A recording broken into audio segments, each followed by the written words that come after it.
Hello, আসসালামু আলাইকুম। আমি হাবিবুর রহমান। নতুন ভিডিওতে আপনাকে স্বাগতম। আমাদের আজকের ভিডিও টপিক হচ্ছে কিভাবে আমরা আমাদের অটোমেশন সাইটগুলোকে যে পোস্টগুলো করে থাকি সেই পোস্টগুলো বাল্কভাবে আমরা শিডিউল করতে পারি। অর্থাৎ আমরা ধরেন আমার পিছার টার্গেট হচ্ছে আমি এই সাইটে 10,000 পোস্ট দিব, কিন্তু আমার টার্গেট তো এমন না যে আমি একদিনে 10,000 পোস্ট করে ফেলবো, রাইট? তো আমার টার্গেট থাকে হয়তো সবারই এমন টার্গেট থাকে যে আমি আস্তে আস্তে আস্তে আস্তে আস্তে 10,000 দিব, বা 1 মাস, 6 মাস বা 1 বছর, এই টাইম পিরিয়ডটাতে আমি 10,000 পোস্ট কমপ্লিট করব। কিন্তু একটা বিরক্তিকর বিষয় হচ্ছে যে আমি 10,000 পোস্ট হয়তো বা আমি 1 মাসে কোনো একটা টুলসের মাধ্যমে, থার্ড পার্টি টুলসের মাধ্যমে লিখে ফেলতে পারছি, বা কোনো একটা স্ক্রিপ্টের মাধ্যমে আমি টেনে ফেলতে পারতেছি আমার সাইটে, কিন্তু আমি চাইলে 10,000 পোস্টকে অটোমেটিকলি শিডিউল করতে পারতেছি না, যদি এটা থার্ড পার্টি অ্যাপসের মধ্যে না থাকে, অথবা আপনি একটা একটা একটা একটা করে না করেন, রাইট? আমার স্ক্রিনে হয়তো দেখতে পাচ্ছেন যে আমি অনেকগুলো শিডিউল দিয়ে সার্চ করে রাখছি, এই সবগুলো প্লাগইনই আমি মোটামুটি ট্রাই করছি। যে অটো শিডিউল বিষয়টা নিয়ে যত বেশি গবেষণা করতে গেছিলাম, আমি ট্রাই করার পরে আমি আসলে কোনো প্লাগইনে আমি সন্তুষ্ট হই নাই, যে যারা আসলে আমাদের মানে পারপাসটাকে সার্ভ করতেছে, যে পারপাসে আমরা আসলে অটো শিডিউলটা চাচ্ছি। এখানে যাই আছে তার মধ্যে ম্যাক্সিমাম প্লাগইনই হচ্ছে মিস শিডিউল। অর্থাৎ আমি শিডিউল করছি, এটা কোনো কারণে হয়তো ওয়ার্ডপ্রেসের প্রবলেম বা সার্ভার প্রবলেম বা আমার নিজের প্রবলেম, কোনো কারণে এটা আপনার আমাদের পারপাসটা কোনো কারণে এটা পাবলিশ হয় নাই। হ্যাঁ, সরি, কোনো কারণে এটা পাবলিশ হয় নাই। সো এই পাবলিশটাকে এই প্লাগইনগুলোর কাজ হচ্ছে পাবলিশটাকে নিয়ে আবার রিপাবলিশ করে দেয় আমাদের পোস্টটাকে ফোর্সফুলি। এই ম্যাক্সিমাম প্লাগইনগুলোর কাজে হচ্ছে এরকম, ইভেন্ট ক্যালেন্ডার বলেন, শিডিউল ফ্রেস বলেন, বা ফেড ফিচারও আছে আরও ওদের, এক্সেট্রা। তো আমাদের যে পারপাসটা হচ্ছে, ফর এক্সাম্পল আমি এখান থেকে স্কিপ করি, যে আমি আমি আমার নিজের সাইটটাকে দেখাচ্ছি, যেটা আমার পার্সোনাল সাইট। এখানে আমি ধরেন 692টা পোস্ট আনলাম এটা থার্ড পার্টি টুলসের মাধ্যমে, কিন্তু আমি 692 পোস্ট আনলাম কোথায়? ড্রাফটে। হ্যাঁ, কিন্তু ড্রাফটে আনার পর আমার তো ইন্টেনশন আমি 692টা পোস্ট একদিনে দিয়ে দেবো না। আমাদের পারপাসটা হচ্ছে আমি চাচ্ছি এই সবগুলো পোস্টকে আমি বাল্কলি শিডিউল করে দিব, যে এটা আমার এই রানিং যে এই ইয়ারটাকে কাভার করবে। ডেলি 2টা, 5টা, 3টা, 4টা করে র্যান্ডমলি আমি শিডিউল করে দিব, যে সে এটা কাভার করবে। আমার মনে হয় আমি বিষয়টা ক্লিয়ার করতে পারছি। হ্যাঁ, তো এই কাজটা করার জন্য আমি অনেক প্লাগইনের সন্ধান করছি, বা কাস্টম প্লাগইনও বানাইতে গেছি। হ্যাঁ, তো সেক্ষেত্রে আসলে কোনোটাতেই দিয়ে কোনোটা হয় নাই। তো শেষে আমি এটা প্লাগইনের সহায়তা নিয়ে আমি নিজে একটা সিস্টেম ডেভেলপ করছি, যেটা হচ্ছে যেটা দিয়ে আমি সন্তুষ্ট, বা আমার পারপাস সেই সার্ভ করতেছে।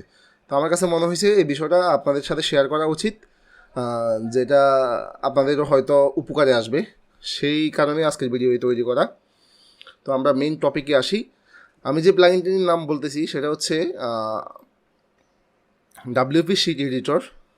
এটা একটা প্রিমিয়াম প্লাগইন, ফ্রিও আছে, আপনি ফ্রি দিয়ে দিলে আপনি পাবেন। হয়তো ফ্রিতে সবগুলো ফিচার অ্যাক্টিভেট পাবেন না, এতটুকুই। সবগুলো প্লাগইনে কিছু ফ্রি, কিছু পেড ফিচার দিয়ে সমন্বয় তৈরি হয়। WP শিট এডিটরে অনেক প্লাগইন আছে। তো এখানে আমি যেটা ইউজ করি সেটা হচ্ছে ওদের মেইন যে প্লাগইনটা, সেটা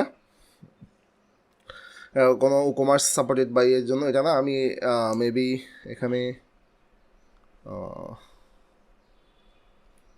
আচ্ছা, আমি পেডটা ইউজ করি, তো আমার কাছে পেডটা আছে, আমি এটা আপনাদেরকে দিয়ে দেবো। আর এক্সাক্ট যেটা ইউজ করি সেটা জানতে হলে আমাকে এখানে হয়তো ক্লিক করতে হবে।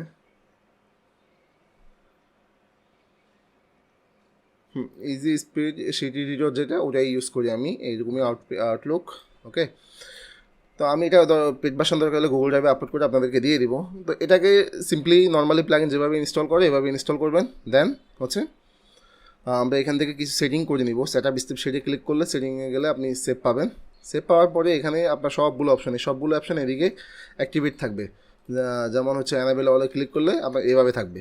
তো এইভাবে থাকার পর আমি এখান থেকে বেশ কিছু সবগুলো জিনিসকেই আমার ডিঅ্যাক্টিভ করে দিব। ডিসেবল করে আমি এখান থেকে কয়েকটা জিনিস নেব, যেটা হচ্ছে টাইটেল, স্ট্যাটাস, ডেট। হ্যাঁ, তো আর বেশি থেকে আর যদি প্রয়োজন হয় ক্যাটাগরি করার, তাহলে আমি হয়তো ক্যাটাগরিটাও নিয়ে নিই। ওকে, এই 4টা জিনিস আমার মেন দরকার হয়, বাকিগুলো হচ্ছে আমাদের দরকার হয় না। আপনাদের দরকার হলে আপনারা অ্যাক্টিভ করতে পারেন। তো এটাকে সেভ করে দেওয়ার পরে দেখেন আমার সাইটে যতগুলো পোস্ট আছে সবগুলো পোস্ট আপনার এখানে প্রতি স্ক্রল করার একটা স্ক্রলে 50টা করে সে লোড নিচ্ছে, কারণ হচ্ছে 50টা করে আমি সেটিং করে রাখছি। সেটা কোথায় থেকে করছি, এটা হচ্ছে এখান থেকে অ্যাডভান্স সেটিংয়ে গিয়ে আপনি আপনার কতটুকু সেভ, কতটুকু ফাস্ট সেভ করবে সে, এবং কতটুকু লোড ফাস্টার করবে সে, কতটুকু এক্সপোর্ট ফাস্টার করবে, ডিলিট করবে কত ফাস্ট, এগুলো আপনি চাইলে কাস্টম সেট করতে পারবেন। তবে এখানে একটা ডিসক্লেমার আছে, সেটা হচ্ছে আপনার হোস্টিং যদি ভালো হয়, অর্থাৎ ডেডিকেটেড হোস্টিং বা বিপিএস হোস্টিং বা ক্লাউড হোস্টিং হয়, তাহলে আপনি এটা লিমিট বাড়াইতে যাবেন। বাই ডিফল্ট এখানে 4 থাকে। যদি আপনার শেয়ার কোনো হোস্টিং হয় তাহলে আপনি 4 দিয়ে বাই ডিফল্ট ট্রাই করেন, কারণ হচ্ছে এটা প্রচুর পরিমাণে আপনার হোস্টিংয়ের উপরে একটা সাময়িক সময়ের জন্য একটা লোড ক্রিয়েট করবে। তো এই লোডটা যদি আপনার হোস্টিং কোম্পানি না নিতে পারে, তাহলে কিন্তু আপনার সাইটের কাজটা ঠিকঠাকভাবে প্লাগিনটা রানও হবে না। হ্যাঁ, তো এটা হচ্ছে আপনি লিমিট বাড়াইতে পারবেন যদি আপনার ডেডিকেটেড হোস্টিং হয়, বা আপনার ক্লাউড হোস্টিং হয়, বা বিপিএস হোস্টিং হয়। আমাদেরটা যেহেতু ডেডিকেটেড, তাই আমি এটাকে ইচ্ছা মতো লিমিট বাড়াইতে পারি, কমাইতে পারি। আমি 50 করে রাখছি আপাতত। তো এই হচ্ছে আমার আপনার সিনারি। এটা আসার পরে আমার সবগুলো পোস্ট দেখেন শিডিউল হয়ে গেছে। এখন আমি এটাকে কীভাবে বাল্ক শিডিউল করব, এটাই একটু দেখাই আপনাদের। এখান থেকে ডিএক্টিভ করে নিয়ে ধরেন আমার এখানে সবগুলো পোস্ট হচ্ছে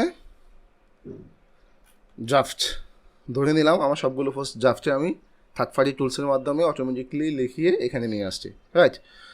এই সবগুলো পোস্টকে আমি এখান থেকে যদি ওপেন এন শিট ক্লিক করি, ধরে নিলাম আমার এটা হচ্ছে ড্রাফট, এখানে আমি ক্লিক করলাম open an a sheet, spreadsheet. এটাতে ক্লিক করার পর দেখেন আমার লোড ফাস্টার। এখন আমি সবগুলোকে লোড দিয়ে দেবো।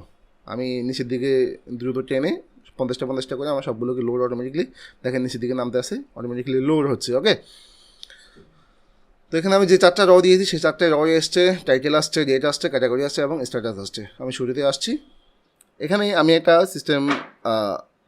একটা কাস্টম ডেট প্যারামিটার তৈরি করে নিয়েছি আমার নিজের মতো করে। এটা হচ্ছে আমার 2022-12-31, অর্থাৎ এই বছরের শেষ তারিখ পর্যন্ত, অর্থাৎ ডিসেম্বরের 31 তারিখ পর্যন্ত আমার এটা পুরোপুরি ডেটটা পুরোপুরি আমার সেভ করা আছে, এবং র্যান্ডম টাইমে আপনি লক্ষ্য করলে দেখতে পারবেন 11টা আছে, 12টা আছে, 9টা আছে। আপনি চাইলে এটাকে আরেকটু কাস্টমাইজ করতে পারেন। যত বেশি এখানে আপনি ডেট কাস্টমাইজ বা সময় এগুলোকে ধরে করবেন, অটো কাজটা আপনার সহজ হবে। আর এটা একবারই করতে হয়। আর যদি আপনারা করতেও না পারেন সমস্যা নয়, আমি এগুলো আপনাদেরকে ডক আকারে বা নোট আকারে বা যেভাবে সুবিধা হয় এভাবে আমি দিয়ে দিব আপনাদের সুবিধার জন্য, সমস্যা নেই। যে এখানে 1 বছরের পর্যন্ত, মানে 2022 সালে ডিসেম্বর পর্যন্ত ডেট অটোমেটিকলি সেট করা আছে। তো আমি এটাকে র্যান্ডমলি জাস্ট কপি করলাম, পুরো ডেটের সার্কেলটাকে কপি করলাম। কপি করে আমি এখানে জাস্ট এভাবে দিয়ে ফেস্ট এবং ফেস্ট এভাবে দিয়ে আমি শেষ পর্যন্ত চলে আসলাম, অর্থাৎ আমি 452 পর্যন্ত চলে আসলাম। অটোমেটিকলি ডেটে আমার পোস্টগুলো কী হয়ে গেলো, ডিস্ট্রিবিউট হয়ে গেল। হ্যাঁ, তো এখানে সিম্পলি আপনার এই পাশে থাকবে তখন ড্রাফট, যেহেতু আমি শিডিউল থেকে আসতে চাই, এখানে সবগুলো শিডিউল আসতেছে। এখানে থাকবে সবগুলো ড্রাফট হয়ে, যেমন এটা থাকবে হয়তো। তো আপনি এখানে সবগুলো এটা তৈরি করবেন ফিচার, এরকম ফিচার শিডিউলের আরেকটা নাম ফিচার হয়। এটা হয়তো আমরা যারা ওয়ার্ডপ্রেস ডেভেলপার বা যারা মোটামুটি ওয়ার্ডপ্রেস ব্যাপারে ভালো জানেন তারা হয়তো জানেন। তো এই ফিচারটাকে আমরা কয়েকটা লাইন তৈরি, আমি 600 লাইন রিপ্লেস করে রাখছি, এটাও আমি দিয়ে দেবো দরকার হলে। এটাকে আমি 600 করে রিপ্লেস করে দিই। যেমন দেখেন সবগুলো আমার 400 পোস্ট আছে, তো 600 বেশি হয়ে গেছে, তাই নিচের দিকেও চলে আসছে। এটা ব্যাপার না, এটা সে অটোমেটিকলি প্লাগইনটা স্কিপ করে যাবে সেভ করার সময়। এটা বসে আবার আপনাকে ডিলিট করতে হবে, বিষয়টা এমন না। এটা প্লাগইন অটোমেটিক আপনাকে স্কিপ করে দিবে। তো এই 452টা দেখেন অটোমেটিকলি শিডিউল ডেট বসে গেছে। এখন আমার কাজ শুধু একটাই, সেটা হচ্ছে আমি এখানে সেভে ক্লিক করব, আর সে অটোমেটিক শিডিউল হয়ে যাবে। এখানে সেভে ক্লিক করছি, দেখেন 50টা করে সে সেভ হচ্ছে। এখন 50টা করে সে 100 সেভ হয়ে গেছে অলমোস্ট। আমরা একটু অপেক্ষা করি। আমি আবার একটু বলে দিই, যদি আপনার হোস্টিং ভালো হয় আপনি এখানে 100 দিতে পারতেন। আমি 50টা দিয়েছি, আপনি 100 দিতে পারতেন। যদি আপনার হাই কনফিগ সার্ভার হয়, আপনি যদি মনে করেন যে আমার সার্ভার অনেক ফাস্ট, তাহলে আপনি 200 দিয়েও ট্রাই করতে পারেন। এটা আপনার সার্ভার কনফিগারেশনের উপরে আসলে ডিপেন্ড করবে যে আপনি কত দিয়ে ট্রাই করবেন। 1 থেকে শুরু করে আপনি 1999 পর্যন্ত দিতে পারবেন মেবি। দেখেন 300 পোস্ট অলমোস্ট আমার শিডিউলে চলে গেছে। আমি 400-450 পোস্ট হয়তো আমার 2 মিনিট বা 3 মিনিট সময় লাগবে অ্যাপ্রক্স। আমি যেটা করতে অভ্যস্ত, মানে যেটা দেখতে অভ্যস্ত আর কি। তো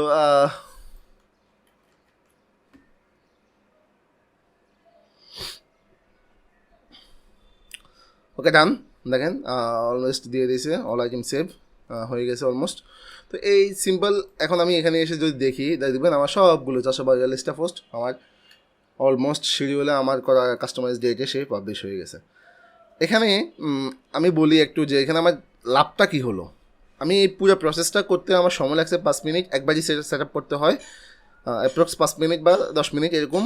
আর আমার করে ফেলার পর থেকে আমি এটা সেভ করতে আমার সময় লাগছে হয়তো 2 মিনিট বা তার একটু বেশি বা তার একটু কম।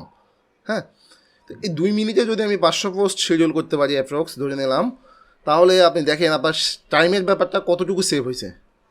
আমি সবসময়ই বাল্কি কাজ করার সময় আমি চেষ্টা করি যে আমি আমার সময়টাকে কীভাবে কমাবো, আরেকটু স্মার্টলি ওয়েতে আমি আমার টাইমটাকে কীভাবে কমিয়ে এনে আমার কাজটার সেম আউটপুট তৈরি করবো, যেটা আমি ম্যানুয়ালি করলে হতো। যেমন ম্যানুয়ালি আমরা যদি কুইক এডিটে গিয়ে বসে বসে আমরা ডেট চেঞ্জ করতাম, তারিখ চেঞ্জ করতাম, সময় চেঞ্জ করতাম, হ্যাঁ, তাহলে একটা করে সেভ করতে আমার এই 500 পোস্ট করতে মনে হয় আজকে দিনটাই চলে যেত।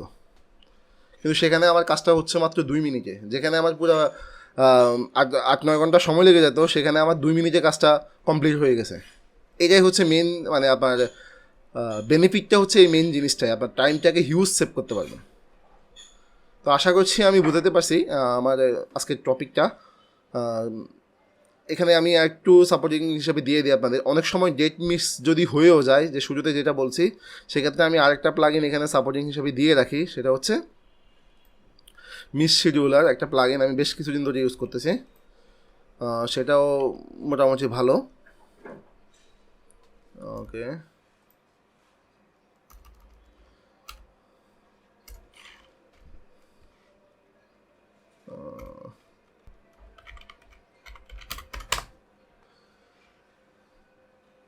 ওকে, এখানে একটা প্লাগইন, এইটা, হ্যাঁ, মিস শিডিউল পোস্ট পাবলিশার। এটাকে আমি ইনস্টল করে রাখি, জাস্ট ইনস্টল, আর কিছু না, জাস্ট ইনস্টল করে অ্যাক্টিভ করে দিয়ে দিই, শেষ। তার কাজ হচ্ছে কি, যদি আমার করা ডেটে সে যদি কোনো পোস্ট মিস করেও যায়, সে পাবলিশ করতে পারে না ওয়ার্ডপ্রেস কোনো কারণে, তাহলে সে গিয়ে পাবলিশ করে দেবে। মজার না বিষয়টা কমপ্লিটলি? তো আশা করছি আমার টপিকটা বুঝতে পারছেন এবং আপনারা উপকৃত হবেন, সেই জন্যই ভিডিওটা তৈরি করা। আমার জন্য দোয়া করবেন। আল্লাহ হাফিজ, টাটা।